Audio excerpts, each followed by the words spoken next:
Bold and beautiful Steffy Finn fans don't see the writing on the wall. Plus, Sheila who. Hello everyone, welcome to back my channel. I hope everyone is having a wonderful day.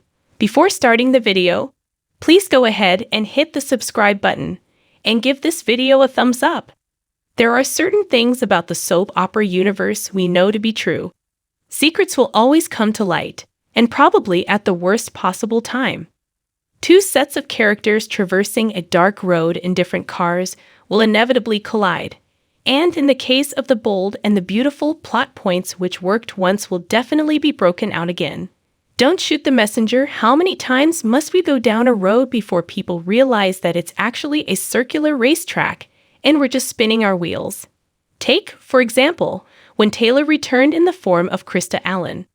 There were a million directions the show could have gone with the character. But in our heart of hearts, we all braced for another round of the Brooke/Ridge/Taylor triangle. Why? Because they've been playing this story for decades. Listen, guys. I just finished my latest round of waffling. Sorry, but it's Liam's turn again. Credit. Image. Howard Wise/JPI. Earlier this week, we ran a piece suggesting that the whole point of moving Douglas into Steffy and Finn's orbit was to cause problem in that marriage. Why? Because it's been a hot minute since the writers played the Hope/Liam/Steffy triangle, and it's clearly way past time to revisit it. To be clear, this isn't something we want. It's not something anybody really wants. But to borrow a phrase from Brooke, it's destiny. Fans of the pair, and they are a vocal lot, where, well, let's say they were not equals pleased by our predictions. But time will tell. Play it again. Sam, about a year ago, I chatted with Scott Clifton, Liam, about a wide range of topics. During that conversation, he revealed that about a year into his stint on the soap, executive producer/head writer Bradley Bell told him his vision for the character. He said that for many years, it was Brooke/Ridge/Taylor, recalled Clifton. He said, "I need that trio for a new generation. Look, babe, I took the whole I slept with Bill thing pretty well. But there are limits." Credit.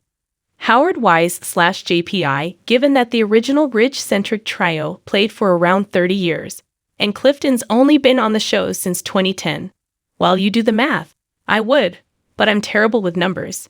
Seems to me there's miles and miles to go before the show is done with this triangle. Thus, our prediction that Douglas' request to bunk with his aunt is less about moving him into a new environment than about pushing Steffy back into a familiar storyline. Boy, please, I want to feel sorry for Thomas, but the dude just does not understand how the whole redemption thing works. This week, he showed up in his grandpa's office, asking, again, for his job back.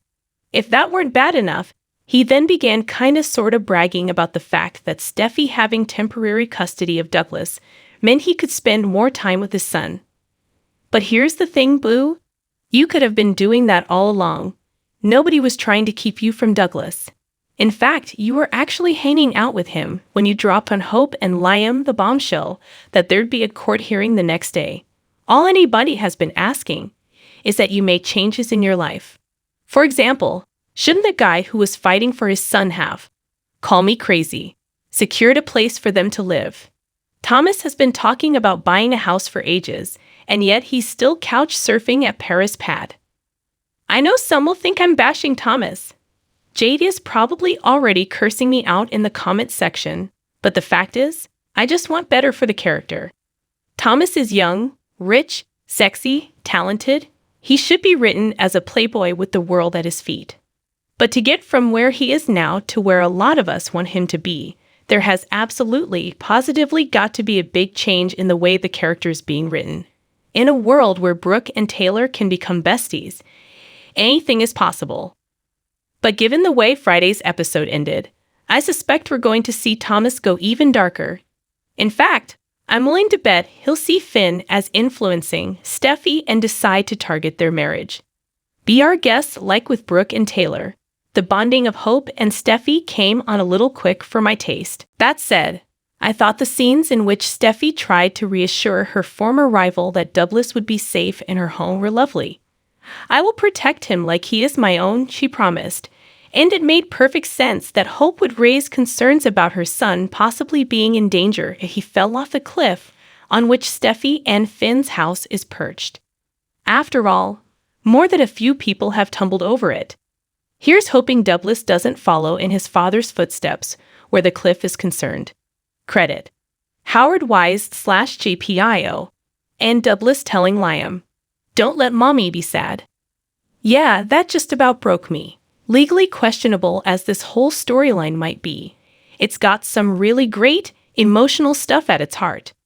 But there's one question I really wish someone had raised. Sheila who? The problem with this soap's tendency to tell one story at a time created a very strange situation this week. Why? Because not one person said, should we be concerned about the fact that Douglas living with Steffy puts him directly in the path of lunatic Sheila? After all, Finn's mom has made it pretty clear she will do whatever it takes to be part of her son's life. I can't help wondering if these two storylines are on a collision course, leading to Sheila kidnapping Douglas, whether to use as leverage or because she's finally gone round the proverbial bend and mistakes the little boy for her beloved Finn. With so many kids running around, I should be able to visit you without anyone even noticing. Credit: Howard Wise/JPI. In fact, Sheila was hardly mentioned at all most of the week. The few times she was, it was in passing, before everyone went back to talking about Douglas. The beginning of the week, however, gave us some pretty incredible Deacon/Sheila scenes. We even got that classic moment when, after saying she had no real feelings for the hunk, Sheila walked out and let us see that Deacon was a whole lot more to her than just a bedmate. I'm still not sure how I feel about the show basically turning Sheila into a romantic lead, complete with her own love triangle. But I can't deny that Sean Cannon and Kimberlyn Brown got me in the feels with their performances.